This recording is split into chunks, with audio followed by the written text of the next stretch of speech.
Hello friends. यार कैसे हो आप लोग। आज का जो हमारा टॉपिक रहने वाला डिस्कशन का वो है आप लोगों का बिजनेस स्टडीज का चैप्टर नंबर 1 यानी कि nature and significance of management business studies class 12। आज मैं आप लोगों को पूरा का पूरा nature and significance of management करा दूंगा। आप लोगों को कहीं से कुछ और पढ़ने की जरूरत नहीं पड़ेगी। So my name is Harsh Thapar. I scored more than 19 class 12 and let's start.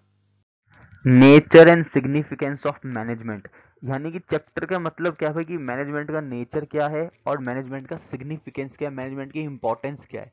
तो हम लोग पहले स्टार्ट करते हैं कि आखिर मैनेजमेंट होता क्या है। मैनेजमेंट क्या होता है? Management is the process of working with and through others to effectively achieve organisational objectives by efficiently using limited resources in the changing environment. Management एक ऐसा प्रोसेस है जिसमें हम औरों के साथ मिलके काम करते हैं, इफेक्टिवली अचीव करते हैं हमारे ऑर्गेनाइजेशनल ऑब्जेक्टिव्स को। ऑर्गेनाइजेशन ऑब्जेक्टिव्स होते हैं बहुत सारे। सबसे मेन जो ऑर्गेनाइजेशन का ऑब्जेक्टिव होता है वो होता है प्रॉफिट कमाना। ठीक है भाई, प्रॉफिट देना ही सबसे मेन ऑब्जेक्टिव रहता है किसी भी बिजनेस का। हमें इसको कैसे अचीव करना है? इफेक्टिवली अचीव करना है, अच्छे से अचीव करना है, लेकिन रिसोर्सेज को लिमिटेड यूज करना है, ज्यादा यूज नहीं करना रिसोर्सेज का। ऑप्टिमम यूटिलाइजेशन करना है, जितनी नीड है उतना ही रिसोर्सेज को यूज करना है, वेस्टेज नहीं होने देनी। इन द चेंजिंग एनवायरमेंट, हमें पता है कि जो हमारा एनवायरमेंट है वो चेंज होता रहता है, नई नई टेक्निक्स आती हैं बिजनेस करने की, तो हमें चेंजिंग एनवायरमेंट में कॉप अप करके करनी है सारी चीजें। ठीक है भाई, औरों के साथ मिलकर काम करना है और ऑर्गेनाइजेशन ऑब्जेक्टिव्स को अचीव करना है लिमिटेड रिसोर्सेज के साथ इन द चेंजिंग एनवायरनमेंट। ठीक है भाई, अब यहाँ पे दो वर्ड यूज हुए, इफेक्टिवली और एफिशिएंटली। इन दोनों का मतलब क्या होता है मैं आपको दिखा देता हूँ। कई बार एग्जाम्स में पूछा गया है question, what is the difference between effectiveness and efficiency. तो दोनों चीजें बताया था मैं आपको। इफेक्टिवनेस क्या होती है? Effectiveness in management is concern with doing the right task. Effectiveness का मतलब होता है कि आप टास्क को कर दो, कंप्लीट कर दो टास्क को, गोल को अचीव कर लो।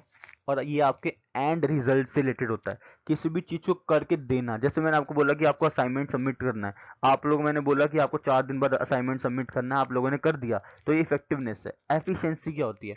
Efficiency means doing the task correctly and with minimum cost.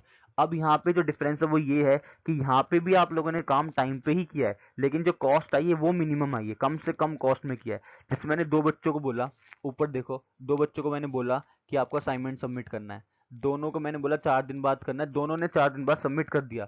लेकिन जो पहला बच्चा था उसने असाइनमेंट बनाने में जो पैसे लगाए वो थे 50 रुपये। उसने 50 रुपये लगाए पहले वाले ने, और दूसरे वाले ने लगाए 100 रुपये। ठीक है, अभी दूसरे ने लगाए 100 रुपये। अगर मैं इफेक्टिवनेस की बात करूँ तो दोनों इफेक्टिव हैं, दोनों ने सबमिट करा असाइनमेंट टाइम पे। लेकिन अगर मैं एफिशिएंसी की बात करूँ तो जो सेकंड स्टूडेंट, फर्स्ट स्टूडेंट है जिसने 50 रुपये में असाइनमेंट बनाया, ये एफिशिएंसी है इसके, मिनिमम कॉस्ट में इसने ये काम किया है। तो यहाँ पे क्या होता है? यहाँ पे कॉस्ट बेनिफिट एनालिसिस होता है। कॉस्ट बेनिफिट एनालिसिस, ठीक है भाई, कितनी कॉस्ट लग रही है और हमें उससे क्या बेनिफिट मिल रहा है। हमें मिनिमम कॉस्ट लगानी, कम से कम पैसा लगाना है और ज़्यादा से ज़्यादा प्रॉफिट कमाना है। There is a kind of cost benefit analysis involve and the relationship between inputs and output. हम लोग क्या करते हैं? हम लोग हर चीज़ की कॉस्ट देखते हैं कि इस चीज़ को करने में कितना पैसा लग रहा है और हमें इससे कितना बेनिफिट मिलेगा, उसको हम बोलते हैं एफिशिएंसी। इफेक्टिवनेस में ऐसा कुछ भी नहीं होता। इफेक्टिवनेस में हम लोग सिर्फ खर्चा करते हैं और अपना टास्क राइट टाइम पे कंप्लीट कर देते हैं। Doing the task correctly and on time, जैसे मैं आपको बता चुका हूँ, टास्क को कंप्लीट करना है टाइम पे। Ability to do work correctly and on time with minimum cost. Minimum cost वाली बात यार याद रखना कि एफिशिएंसी का मतलब होता है कि हमें कॉस्ट मिनिमम लगानी है, लेकिन हमें टास्क को भी कंप्लीट करना है। It is important for a management to achieve goals effectively with minimum resources efficiently. तो हमें करना क्या होता है? हमें इफेक्टिवली गोल्स को अचीव करना होता है एफिशिएंट एफिशिएंसी के साथ, मिनिमम कॉस्ट के साथ, ताकि दोनों के बीच में बैलेंस बना रहे। इफेक्टिवनेस की एक अच्छी बात होती है कि इफेक्टिवनेस में जब भी आप कोई टास्क करते हो ना, तो आप बहुत ही ज्यादा बढ़िया करते हो, आप खर्चे का सोचते ही नहीं। और हम, हमारा जो ऑर्गेनाइजेशन गोल है, हम चाहते हैं कि हमारा जो काम है वो अच्छा ही दिखे, अच्छा लगे। तो इफेक्टिवनेस भी जरूरी है और एफिशिएंसी भी जरूरी है। पैसा भी कम लगाएंगे और अपने प्रोजेक्ट को दिखाएंगे भी बहुत बढ़िया। तो ये होती है इफेक्टिवनेस और एफिशिएंसी के बीच में बैलेंस बनाना, बहुत ही ज़्यादा ज़रूरी है दोनों के बीच में बैलेंस बनाना। मैं ये नहीं कह रहा कि आप 100% इफेक्टिव हो जाओ या 100% एफिशिएंट हो जाओ, ऐसा कोई भी नहीं हो सकता, दोनों में बैलेंस बना के रखना है। नेक्स्ट जो चीज आती है हमारी वो है characteristics of management. Characteristics management के 6 हैं यहाँ पे। मैनेजमेंट जो है वो मल्टी डायमेंशनल है, मतलब एक डायमेंशन नहीं है मैनेजमेंट का। हमें 3 चीज़ों का मैनेजमेंट करना होता है। मैनेजमेंट ऑफ वर्क, हमें वर्क का मैनेजमेंट करना होता है। मैनेजमेंट ऑफ पीपल, पीपल का मैनेजमेंट करना होता है, ऑपरेशंस का मैनेजमेंट करना होता है। मैनेजमेंट ऑफ वर्क का मतलब है जो काम है उसको हमें डिवाइड करना है और उसको मैनेज करना है कि कौन बंदा मतलब किस पोजीशन के लिए क्या क्या जॉब होंगी। पीपल मतलब हमें किस तरीके से उनको रिक्रूट उनको वहाँ पे लगाना है जॉब पे। ऑपरेशन मतलब डे टू डे जो एक्टिविटीज होती है उनको कैसे मैनेज करना है। तो तीन चीजें होती है मैनेजमेंट के अंदर। So management is multi dimensional, management of work, people and operation. Next है management is a continuous process. ऐसा नहीं है कि आपने शुरू में मैनेजमेंट कर दिया उसके बाद आप लोग मैनेजमेंट नहीं कर रहे। ऐसा नहीं होता, जब तक बिजनेस चलाओगे तब तक आपको मैनेजमेंट करना जरूरी है। सो management is a continuous process. Management is a dynamic function. Dynamic function का मतलब है कि मैनेजमेंट एनवायरमेंट के साथ चेंज होता रहता है। जैसे ही कुछ नया एनवायरमेंट आएगा आपको नया टेक्निक्स लगानी पड़ेंगी मैनेजमेंट की, कुछ नया लेके आना पड़ेगा, बट मैनेजमेंट होगा ही होगा। और डायनामिक फंक्शन है, आप चाहो तो मैनेजमेंट के टेक्निक्स को चेंज भी कर सकते हो। आप जिस तरीके से पहले मैनेजमेंट करते थे उससे अलग तरीके से भी जाके आप मैनेजमेंट कर सकते हो। Management is all pervasive. Management हर जगह एप्लीकेबल होता है, चाहे वो एक छोटा से छोटा पेट्रोल पंप हो या एक बहुत ही बड़ी कोई इंडस्ट्री हो, हर जगह पे मैनेजमेंट करना जरूरी होता है। सो management is all pervasive. Management is an intangible force. Management एक इनटेंजिबल फोर्स है जिसको आप छू नहीं सकते, देख नहीं सकते, लेकिन आप फील जरूर कर सकते हो। आप अगर किसी बैंक में जाते हो तो आपको दिखता है कि उसका मैनेजमेंट कैसा है, फील करते हो आप लोग उस चीज को। अगर आपको लग रहा है कि यहाँ पे मैनेजमेंट अच्छा है तो आप बोलते हो कि हाँ बहुत ही अच्छी सर्विसेज थी, बैंक की लाइन भी नहीं थी, अच्छे सारे काम हो गए। आप दूसरे बैंक में गए, वहाँ आपने देखा बहुत लंबी लाइन थी, टाइम लग रहा है, तो आप बोलोगे मैनेजमेंट बेकार है। तो मैनेजमेंट दिखता नहीं है लेकिन हम लोग फील कर लेते हैं। मैनेजमेंट जो है ये ग्रुप एक्टिविटी है, एक बंदा तो मैनेजमेंट कर नहीं पाएगा, तो सब मिलके ही मैनेजमेंट करते हैं। ये हो गए हमारे कैरेक्टरिस्टिक्स ऑफ मैनेजमेंट, 6 कैरेक्टरिस्टिक्स होते हैं। अच्छे से मैंने आप लोगों को समझा दिए। ऑब्जेक्टिव्स ऑफ मैनेजमेंट, जैसे मैंने आपको पहले बताया कि कुछ हमारे ऑर्गेनाइजेशनल ऑब्जेक्टिव्स होते हैं। ऑर्गेनाइजेशनल ऑब्जेक्टिव में मैं आपको प्रॉफिट बता चुका हूँ। और भी दो होते हैं, सर्वाइवल और ग्रोथ। इसको मैं बोलता हूँ एसपीजी। एसपीजी ऑर्गेनाइजेशनल ऑब्जेक्टिव, ये सारे के सारे ऑब्जेक्टिव्स ऑफ मैनेजमेंट है। ऑर्गेनाइजेशनल ऑब्जेक्टिव, सोशल ऑब्जेक्टिव और पर्सनल ऑब्जेक्टिव। ऑर्गेनाइजेशनल ऑब्जेक्टिव में तीन होते हैं, एसपीजी, सर्वाइवल, प्रॉफिट और ग्रोथ। सबसे पहला जो हमारा काम होता है वो होता है मार्केट में सर्वाइव करना, मार्केट में अपने बिजनेस को सर्वाइव कराना, ये सबसे पहला हमारा काम होता है। दूसरा हमारा काम होता है प्रॉफिट कमाना, और जब हम लोगों ने बहुत ही ज़्यादा प्रॉफिट कमा लिया तो हम लोग अपनी नई ब्रांचेस खोलेंगे, ग्रोथ करेंगे हमारे बिजनेस को। तो एसपीजी ऑर्गेनाइजेशन के ये तीन ऑब्जेक्टिव होते हैं। सोशल ऑब्जेक्टिव क्या होता है कि जिस सोसाइटी में हमारा बिजनेस चल रहा है हम सोसाइटी को भी तो कुछ ना कुछ दें। ऐसा थोड़ा ना कि हम लोग सारी चीज़ें खुद ही अचीव कर ले, हमारा फर्ज बनता है कि हम सोसाइटी को भी कुछ ना कुछ दें। तो दो जो मेन चीज़ होती है वो ये है कि हम एम्प्लॉयमेंट दें, हम एम्प्लॉयमेंट अपॉर्चुनिटीज़ दें सोसाइटी को, लोगों को एम्प्लॉयमेंट की अपॉर्चुनिटीज़ दें ताकि उनका भी घर चलता रहे। और हम उनको गुड क्वालिटी प्रोडक्ट्स दें या गुड क्वालिटी सर्विसेज दें एट रीजनेबल प्राइस। हम उनको अच्छे प्रोडक्ट दें कम से कम दामों पर, जो रीजनेबल प्राइस है उस पर दें। ठीक है भाई, ये हो गए हमारे सोशल ऑब्जेक्टिव। तीसरा होता है हमारे पर्सनल ऑब्जेक्टिव। पर्सनल ऑब्जेक्टिव का मतलब जो बंदे हमारे पास काम कर रहे हैं, हमारे एम्प्लॉयज़ हो गए, हमारे वर्कर्स हो गए, हम उनको क्या दे रहे हैं, वो भी तो हमसे कुछ ना कुछ एक्सपेक्ट करेंगे ना। वो हमसे सैलरीज एक्सपेक्ट करेंगे, बोनस एक्सपेक्ट करेंगे, पर्क्स एक्सेप्ट करेंगे, वो अपनी पर्सनल ग्रोथ एक्सपेक्ट करेंगे हम लोगों से, तो सारी चीज़ें हम लोग उनको देंगे। सो उसको हम बोलते हैं पर्सनल ऑब्जेक्टिव। ये करना भी बहुत ज़्यादा ज़रूरी होता है एक मैनेजमेंट के लिए। तो तीन हो गए, organisation objective, social objective and personal objective. Next जो हमारा टॉपिक आता है वो है इम्पोर्टेंस ऑफ मैनेजमेंट। मैनेजमेंट की इम्पोर्टेंस क्या है। मैनेजमेंट हेल्प करता है हमें ग्रुप गोल्स को अचीव करने में। यार अगर 5 से 6 एम्प्लॉयज़ आप लोगों के पास है और एक एम्प्लॉयर है, मालिक है, तो सब मिलके अगर कोई काम कर रहे हैं तो हम लोग सब अपने अपने ग्रुप गोल्स अचीव करेंगे। हम लोग सारे इंडिविजुअल्स अपने गोल्स को अचीव करेंगे। जैसे मैं बोलूँ, एक बंदा है जिसका नाम है ए। ये ए बंदा है, ये चाहता है कि मेरी सैलरी 10,000 रुपये हो, मेरी सैलरी 10,000 रुपये हो महीने की, पर मंथ मेरी सैलरी 10,000 रुपये हो। एक ये बी, ये एम्प्लॉयर है, मालिक है कंपनी का, ये चाहता है कि मैं कंपनी को 1 लाख का टर्नओवर दूं, 1 लाख की सेल्स दूं एक महीने में। ठीक है, 1 लाख की सेल्स दूं एक महीने में। तो ए ने क्या कहा कि सर मैं मार्केटिंग करूंगा, मैं आपकी सेल्स को इतना बढ़ा दूंगा, 1 लाख रुपये महीना आपकी सेल्स ला दूंगा, तो आप लेकिन मुझे 10,000 रुपये दे देना मंथली। तो बी ने कहा ठीक है भाई, तू मेरे गोल्स को अचीव कर रहा है, मैं तेरे गोल को अचीव कर रहा हूँ, दोनों गोल्स अचीव हो रहे हैं ना। तो management helps in achieving group goals, दोनों के गोल्स अचीव हो गए। मैनेजमेंट एफिशिएंसी को बढ़ाता है। मैनेजमेंट एफिशिएंसी को बढ़ाते, मैंने आपको पीछे बताया, हम लोग कॉस्ट और बेनिफिट का एनालिसिस करते हैं, हर चीज़ का एनालिसिस करते हैं, देखते हैं कितना पैसा लग रहा है और उससे क्या बेनिफिट निकलेगा, तो इससे हमारी एफिशिएंसी बढ़ जाती है। मैनेजमेंट एक डायनामिक ऑर्गेनाइजेशन को क्रिएट कर देता है। ऐसा नहीं है कि हम लोग रिजिड रहेंगे, हम लोग फिक्स रहेंगे एक जगह पे, नहीं, हम लोग और भी अच्छे अच्छे तरीके से मैनेजमेंट करेंगे, तो एक डायनामिक ऑर्गेनाइजेशन, एक चेंजिंग ऑर्गेनाइजेशन, एक बढ़िया ऑर्गेनाइजेशन बन जाता है। Management helps in achieving personal objective. Personal objective में पीछे दिखा चुका हूँ आप लोगों को क्या क्या होते हैं, एम्प्लॉयज़ को सैलरीज देना, पर्क्स देना, बोनस देना, तो मैनेजमेंट हेल्प करता है इन चीज़ों में। फिफ्थ है management helps in development of society. Society के डेवलपमेंट में भी मैनेजमेंट हेल्प करता है। जब मैनेजमेंट सोसाइटी को एम्प्लॉयमेंट देगा, जॉब्स देगा, तो सोसाइटी का भी साथ साथ डेवलपमेंट होगा। ऑर्गेनाइजेशन का तो हो ही रहा डेवलपमेंट, और साथ साथ सोसाइटी का भी डेवलपमेंट हो जाएगा। ठीक है भाई। नेक्स्ट है नेचर ऑफ मैनेजमेंट। मैनेजमेंट का नेचर क्या है? ठीक है, मैनेजमेंट एक आर्ट है, या एक साइंस है, या एक प्रोफेशन है। एक एक करके डिस्कस करेंगे। पहले हम देखेंगे मैनेजमेंट आर्ट है या नहीं, फिर हम देखेंगे मैनेजमेंट साइंस है या नहीं, फिर हम देखेंगे मैनेजमेंट प्रोफेशन है या नहीं।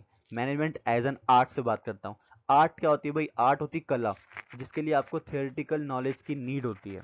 ठीक है, कोई भी तरह की अगर आप कला, आर्ट है आपके अंदर, डांसिंग है, सिंगिंग है, तो उसके लिए आपको कुछ थियोरेटिकल नॉलेज की नीड होती है। जैसे मैं डांस की बात करूँ तो बहुत सारे डांस फॉर्म्स होते हैं, उनकी आपको नॉलेज होना ज़रूरी है। ऐसे ही सिंगिंग हो गई तो उसमें भी बहुत सारे टाइप्स होते हैं, आपको वो पता होना ज़रूरी है। तो आर्ट का मतलब हो गया ये एग्जिस्टेंस होती है थियोरेटिकल नॉलेज की। अब मैं बात करता हूँ मैनेजमेंट से, कंपेयर करता हूँ इस चीज़ को कि क्या मैनेजमेंट को भी थियोरेटिकल नॉलेज की नीड होती है, तो इसका आंसर है यस। मैनेजमेंट को भी थियोरेटिकल नॉलेज की नीड होती है, हाँ। तो ये वाली चीज़ तो एप्लीकेबल हो गई। अब आगे देखो, पर्सनलाइज्ड एप्लीकेशन। पर्सनलाइज्ड एप्लीकेशन का मतलब होता है जो आर्ट है वो अपने पास, इंडिविजुअल के पास ही रहता है। सपोज ए को डांस आता है तो ए को ही डांस आता है ना, ये तो नहीं होगा कि ए से बी को डांस आ जाएगा ऑटोमेटिकली, नहीं।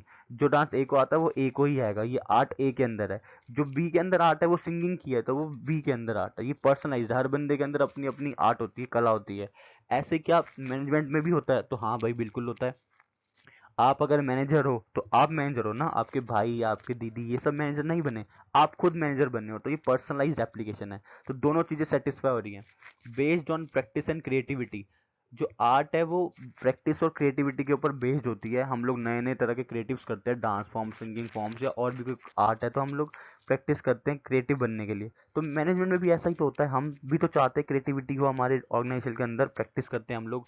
तो तीनों की तीनों चीजें सेटिस्फाई हो रही है, तो हम बोल सकते हैं हाँ मैनेजमेंट एक आर्ट है, बिल्कुल है ये एक art. Yes, management is an art. आगे चलते हैं, क्या मैनेजमेंट साइंस है? साइंस की अगर बात करो तो सबसे पहला जो चीज होती है वो होती है systematised body of knowledge. Science में क्या होती है? एक सिस्टमेटाइज्ड बॉडी होती है नॉलेज की, पूरी की पूरी कंप्लीट नॉलेज चाहिए होती है आपको, एक एक चीज चाहिए होती है अच्छे से, जो कि साइंस में होती है। ठीक है भाई। ऐसा ही अगर मैं बात करूँ मैनेजमेंट की, तो भाई मैनेजमेंट में भी तो ऐसा ही होता है ना, हमें मैनेजमेंट में भी एक सिस्टमेटाइज बॉडी ऑफ नॉलेज चाहिए, जहाँ से हमें सारी की सारी नॉलेज मिले। ठीक है। Principles based on experimentation. Science में क्या होता है, जो प्रिंसिपल्स होते हैं साइंस के वो एक्सपेरिमेंटेशन पे बेस्ड होते हैं, वो एक्सपेरिमेंट्स के ऊपर बेस्ड रहते हैं। जब भी हम एक्सपेरिमेंट करते हैं, अगर वो सक्सेसफुल है तो हम बोलते हैं कि हाँ ये प्रिंसिपल बन चुका है। ऐसे ही क्या नाम है, मैनेजमेंट में भी ऐसा ही होता है, जो मैनेजमेंट के प्रिंसिपल्स होते हैं वो भी एक्सपेरिमेंट्स के ऊपर ही बेस्ड होते हैं। Universal validity. साइंस की जो वैलिडिटी है वो यूनिवर्सल है, लेकिन मैनेजमेंट में क्या होता है, मैनेजमेंट की वैलिडिटी यूनिवर्सल है, लेकिन कुछ सिचुएशन में क्या होता है कि मैनेजमेंट उल्टा भी पड़ जाता है, कई बार दिक्कत भी हो जाती है मैनेजमेंट से रिलेटेड। तो यूनिवर्सल एप्लीकेबिलिटी, यूनिवर्सल वैलिडिटी है मैनेजमेंट की भी, लेकिन थोड़ा थोड़ा इम्प्योरिटी रहती है। तो हम बोल सकते हैं कि मैनेजमेंट एक प्योर साइंस तो नहीं है, लेकिन इम्प्योर साइंस जरूर है। तो मैनेजमेंट क्या है? मैनेजमेंट एक इम्प्योर साइंस है, इम्प्योर साइंस। आई होप आप लोगों को समझ आ गया ये, मैनेजमेंट जो है वो इम्प्योर साइंस है। आगे चलते हैं, प्रोफेशन की बात करते हैं।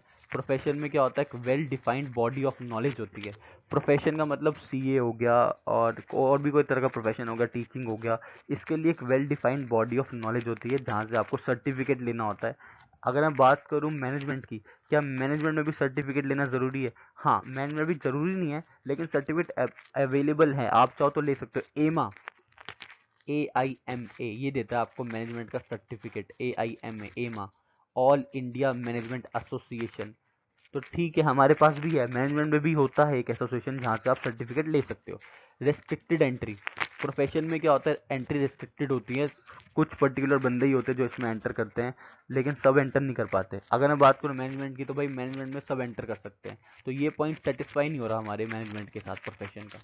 प्रोफेशनल एसोसिएशन में, प्रोफेशन की बात करूँ तो प्रोफेशन में क्या होता है, एक प्रोफेशनल एसोसिएशन होता है। जैसे मैं लॉयर की बात करूँ, अगर आपको लॉयर बनना है तो उसके लिए बार काउंसिल में जाना पड़ता है, तो एक प्रोफेशनल एसोसिएशन है जो कि हमारे मैनेजमेंट में भी है, लाइक एमा हो गया। पर ये कंपलसरी नहीं है कि हर एक बंदा यहाँ का इंडिविजुअल जो है यहाँ पे पढ़ता हो, यहाँ का स्टूडेंट हो, ऐसा ज़रूरी नहीं है। बट हाँ ठीक है, हमारे पास अवेलेबिलिटी है इस चीज़ की। एथिकल कोड ऑफ कंडक्ट, एक एथिकल कोड ऑफ कंडक्ट होता है प्रोफेशन के अंदर, जो कि बिजनेस में भी होता है। धीरे धीरे सारे काम होते हैं, एक पूरा का पूरा कोड ऑफ कंडक्ट होता है किस तरीके से मैनेज करना है। तो ये चीज़ यहाँ भी सेटिस्फाई हो रही है। सर्विस मोटिव, प्रोफेशन जो होता है वो सर्विस मोटिव होता है। जो भी बंदा प्रोफेशन में है, लाइक डॉक्टर हो गया, वो सर्विस के लिए काम करता है। आप उसको पैसे दोगे, वो आपको बता देगा कि आपको क्या दिक्कत है। तो सर्विस मोटिव, मैनेजमेंट भी सर्विस मोटिव ही है। तो हम बोल सकते हैं कि मैनेजमेंट एक प्रोफेशन की तरह है, लेकिन कुछ कुछ पॉइंट सेटिस्फाई नहीं हो रहे। Levels of management. There are three levels of management: operational level of management, middle level, top level. Operational को हम बोलते हैं lower level of management, then middle management, और फिर आता है सबसे ऊपर टॉप मैनेजमेंट। ये एक तरह का पिरामिड सा स्ट्रक्चर है जिसमें तीन चीज़ें होती हैं: lower level of management, middle level of management and top level of management. एक एक करके डिस्कस करते हैं। जो लोअर लेवल ऑफ मैनेजमेंट है, यानी कि ऑपरेशनल मैनेजमेंट, इसमें क्या होता है भाई, इसके अंदर होते हैं हमारे एम्प्लॉयज़ और सुपरवाइजर्स। ठीक है, एम्प्लॉयज़ और सुपरवाइजर्स आते हैं, फोरमैन और सुपरवाइजर्स भी बोलते हैं, वर्कर्स हो गए, सुपरवाइजर्स हो गए, वो सब आते हैं इसके अंदर ऑपरेशनल मैनेजमेंट में। लोअर लेवल ऑफ मैनेजमेंट में जो सबसे नीचे काम कर रहे हैं हमारे वर्कर्स हो गए, लेकिन याद रखना ये नीचे जरूर काम कर रहे हैं, सबसे ज़्यादा इंपॉर्टेंट भी लेकिन यही है। ठीक है, इनके बिना काम नहीं हो सकता किसी बिजनेस का। ऊपर के जो बंदे हैं वो सिर्फ बातें करते हैं, वो डिसीजन बनाते हैं, पॉलिसीज बनाते हैं, लेकिन इनके बिना कोई काम नहीं हो सकता, ये चीज़ याद रखना। ये लोअर लेवल ऑफ मैनेजमेंट है, लेकिन इनके बिना कोई काम नहीं होता। ये लोग क्या करते हैं, एम्प्लॉयज़ को सुपरवाइज करते हैं, और क्या करते हैं, बाकी चीज़ों में हेल्प करते हैं नीचे लेवल पे काम करके। नेक्स्ट आता है मिडिल लेवल ऑफ मैनेजमेंट। ये क्या करते हैं भाई, इसके अंदर बंदे कौन से आते हैं, डिवीजन हेड्स हो गए, ऑपरेशंस मैनेजर हो गए। डिवीजन हेड का मतलब होता है कि अगर हम मैनेजमेंट कर रहे हैं तो हम कुछ मैनेजमेंट का जो वर्क होता है उसको डिवाइड कर देते हैं। ठीक है, वर्क को डिवाइड कर देते हैं और हर एक बंदे को एक पर्टिकुलर बॉस बना देते हैं कि तू इस काम का बॉस है, तू मार्केटिंग का बॉस है, तू प्रोडक्शन का बॉस है, तू फाइनेंसिंग का बॉस है। तो वो सब आते हैं मिडिल मैनेजमेंट के अंदर। ठीक है, क्या काम होता है इनका, ये लोग पॉलिसीज को इंटरप्रेट करते हैं जो टॉप लेवल ऑफ मैनेजमेंट बनाता है। जो भी पॉलिसी ये बनाते हैं ये मिडिल लेवल को देते हैं और मिडिल लेवल इसको देता है। तो ये क्या करता है, मिडिल लेवल दोनों के बीच में लिंक क्रिएट करता है। Ensure that there department has a necessary personnel, ये लोग एंश्योर करते हैं कि हमारे डिपार्टमेंट में नेसेसरी बंदे हैं। जैसे मैंने आप लोगों को बताया, ये लोग कौन होते हैं, ये मार्केटिंग मैनेजमेंट के हेड हो गए। जैसे मार्केटिंग मैनेजमेंट के हेड हो गए, तो इनका काम है कि जो जो बंदे मार्केटिंग में होने चाहिए वो हमारे पास हैं, ये काम होता है इनका। और ये लोग उनको नेसेसरी ड्यूटीज़ भी असाइन कर देते हैं, रिस्पॉन्सिबिलिटीज़ बता देते हैं आपको यहाँ पे क्या क्या काम करना होगा। सबसे ऊपर आते हैं टॉप मैनेजमेंट की बात करूँ तो टॉप मैनेजमेंट में कौन कौन होते हैं, चेयरमैन हो गया, चेयरमैन मालिक, CEO chief executive officer, COO chief operating officer, president, vice president, ये सब आते हैं इसके अंदर। ठीक है भाई, वीपी बोल देते हैं इसको, वाइस प्रेसिडेंट को VP, vice president, president, chairman, CEO, COO. इनका काम क्या होता है, ये लोग ऑब्जेक्टिव्स को बनाते हैं। ठीक है, पर्सनल ऑब्जेक्टिव्स को बनाते हैं, सोशल ऑब्जेक्टिव, जो मैं आपको दिखाया तीनों तरह के ऑब्जेक्टिव्स को बनाते हैं, प्लान्स बनाते हैं और डिसीजंस लेते हैं। सारे के सारे डिसीजंस ये लोग खुद लेते हैं और नीचे लोगों को इंटरप्रेट कर देते हैं, बता देते हैं ये काम आपको करना है, फिर ये लोग काम करके आपको दे देते हैं। तो तीन तरह का मैनेजमेंट हो गया: lower level of management, middle level of management and top level of management. आगे चलते हैं। Functions of management. Functions of management कौन कौन से फंक्शंस होते हैं मैनेजमेंट के, planning, organising, staffing, directing and controlling.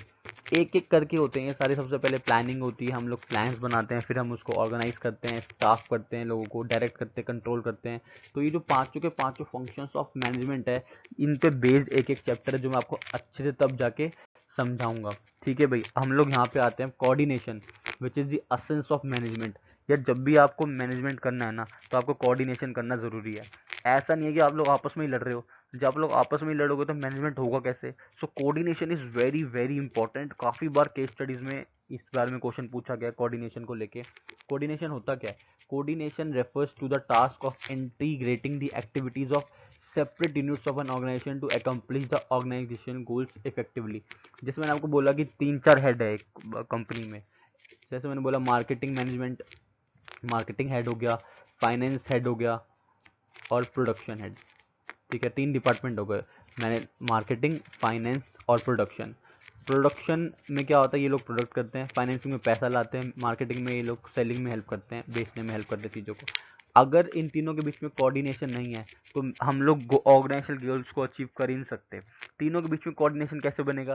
जैसे प्रोडक्शन डिपार्टमेंट ने बोला कि हम 1000 यूनिट्स को बनाएंगे, इनको ऑर्डर मिला हुआ है 1000 यूनिट्स बनाने का, लेकिन अगर फाइनेंशियल डिपार्टमेंट इनको पैसे ही नहीं दे रहा 1000 यूनिट्स बनाने के, तो इनके लिए बहुत ज़्यादा मुश्किल हो जाएगा।